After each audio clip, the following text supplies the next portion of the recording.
Così si è creato un clima familiare, questo anche grazie alla vostra organizzazione impeccabile, e quindi un teatro che, seppur meraviglioso, sembrava appunto una piccola città in questo mondo, e la città non può che essere Napoli. Come posso muovere, vado qua e arrivo qua, c'è questo, e sono più avanti possibile perché voglio vedere. Le luci sono quelle che accecano e voglio vedere come accendo, quindi qualcosa che la mano mi dà l'occhio e li posso vedere. Mi va bene, ho riconosciuto tecnici eccellenti e vi faccio complimenti. Io, se voi va, se siamo tutti d'accordo, mi resta a mettere poco oppure voi che dite? Buonanotte, fratello.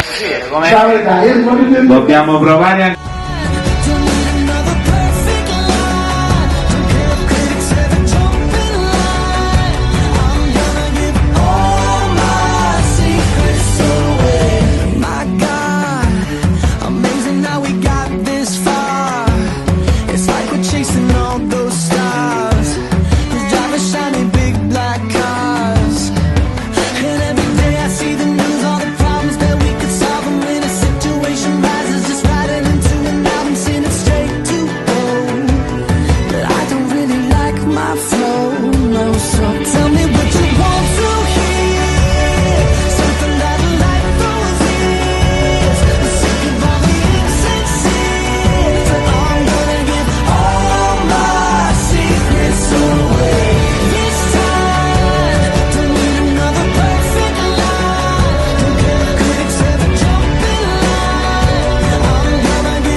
Ambasciatore della cultura napoletana nel mondo, a Peppe Ionze.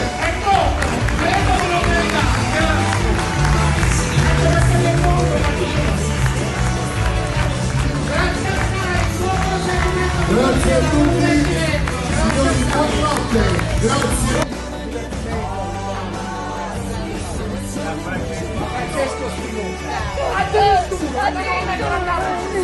Addio!